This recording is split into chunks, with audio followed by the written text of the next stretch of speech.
G'day to all my friends and family, and welcome to this episode of Jim's 5am Club.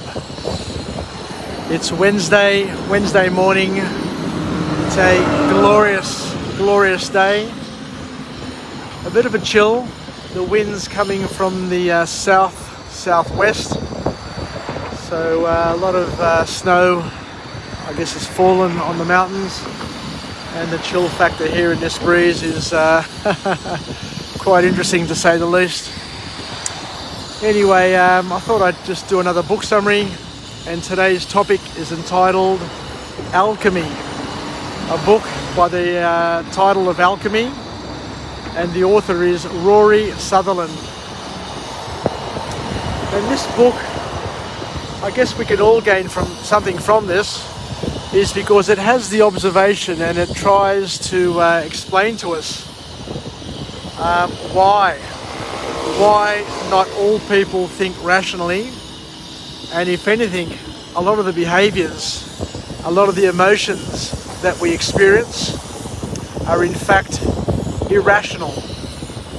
So it's really hard, according to the author here, to predict people's behavior. Not only is it hard to predict other people's behaviour, it's almost sometimes impossible to predict how we're going to feel about things and to understand ourselves. So the first formal point to come out of this text is that knowing that people most often act irrationally, it's a great foundation for finding ways to get ahead of your competition. Because not everything is just easy. It's not all just a chess game where you know, or you think you know, what the next move's going to be. Especially economists. Economists are always getting it wrong because something happens in the economy. There's some sort of action that happens, and people all of a sudden panic, or people all of a sudden get really risk on. It's hard to tell because and you know it. You can see it around you. You know, why are some coffee shops chock-a-block and full with queues out the front, and next door is yet another coffee shop which could be selling the same coffee, but there's nobody frequenting that establishment? You know, some people prefer some brands over others, and there's no logical reason why it is so. And yet it happens. And you can spend a lifetime just scratching your head and trying to figure out what the magic glue is or what the magic ingredient is. But it's just some people, some products, some things have a certain charisma. And the bottom line, according to this book, is that irrationality governs the way we act, which makes it difficult to make accurate assumptions about people and about ourselves.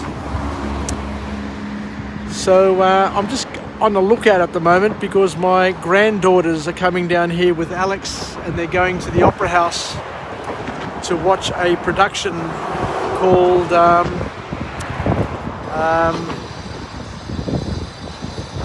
Paw Patrol, that's right, Paw Patrol. So I'm just having a look out down there just in case I see them and yell out to them and just give them a bit of a surprise, but I can't see anybody. So I might in fact actually go down there and start walking around to the Opera House in the meantime. So bear with me. So the author then goes on to talk about some other things, about how we're irrational and how some small things can make the biggest difference. We'll get a bit of an echo in here because I'm in the lifts. But the author talks about the fact that there are some little things that seem insignificant, but when you incorporate them into your everyday life or into whatever you're doing, they may make a massive impact. And there are plenty of examples of how these little things making big differences happen. The author describes it as making microscopic adjustments, which is the butterfly effect, which is when a tiny change gets magnified through the system and just goes viral, as we say. You know, I post lots of videos to YouTube, so much so that I've posted 1,000 videos as part of Jim's 5am Club. I get one or none. You know, on average, most of my videos gets one or nobody viewing them. And I think the material that I'm putting together is interesting. I go to a big effort to try and show the beauty of Sydney, so to give people a visual spectacle of a first-class city, a city that very, very few people can travel to at the moment.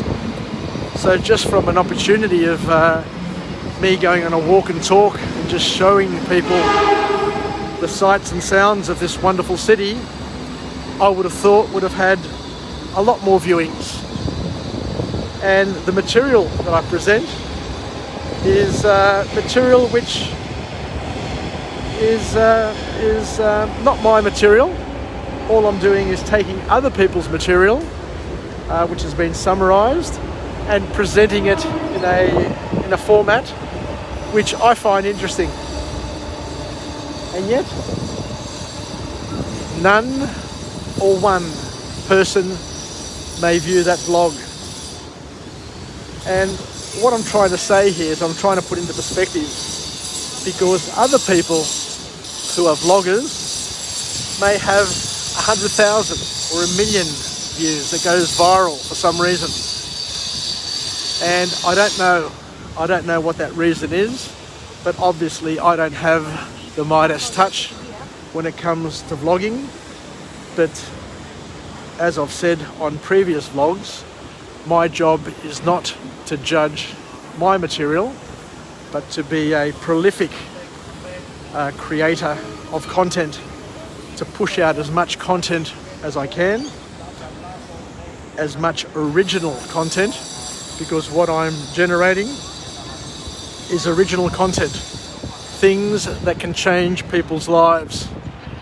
And I just hope that one day I come across that magic something, that magic tweak that may make a vlog, just one, a little bit more popular than the others, so I can learn what I'm doing that can make things better.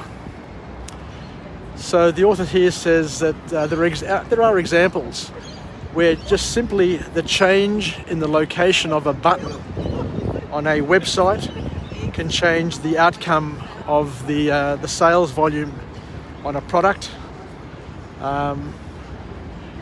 The changing of 4 words, just adding 4 words to a telemarketing script, can get your product to be very, very popular, is another example that the author has used. And I guess there are lots and lots of examples of how small changes translate into massive outcomes. And the author here says that if you want to be successful and you want your stuff to go viral, one of the things you may want to do is to focus on the outliers instead of the average customer, because that may then give you a greater success. Because there is simply more to us humans than meets the eye.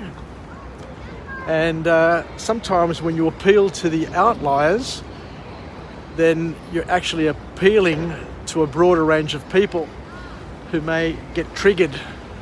Their appetite may get triggered by the fact that you're different and you're a little bit out there. So there you go. I think I'll leave it there. I'm just walking towards the Opera House. Let me just chit-chat a little bit longer. So for those who are aware, I've been vlogging for almost a year now. It's probably on a year. I started about 12 months ago, and I've generated over 1,000 vlogs in Greek and English. and my next target is to get 1,000 in English, and I've got 40 to go, and I've set a target for my 61st birthday, which is the 27th of May, and if I do 5 or 6 vlogs a day, I will most certainly get there and achieve that target. So in hindsight, if I was doing it for likes, if I was doing it for feedback, if I was doing it for pats on the back, if I was doing it for money, I'd be really disappointed now.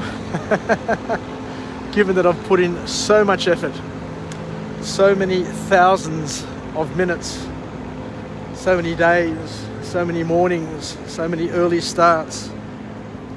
But I've done it as an act of love, and I have enjoyed every minute of this journey. So hopefully, probably after I die, this may get a little bit more popular, certainly amongst my children and grandchildren, who may want to listen to some of the material that I've put together. But we'll wait and see. Only time will tell. But thank you once again for joining me on this episode, on this beautiful autumn Sydney day. And there you have it, the Opera House in all its magnificence, shadowed by the Harbour Bridge, and just a glorious, glorious Sydney day. Take care, and we'll chat again. Bye for now, and Daleme. Filakia from Jim's 5am Club. Ciao, ciao.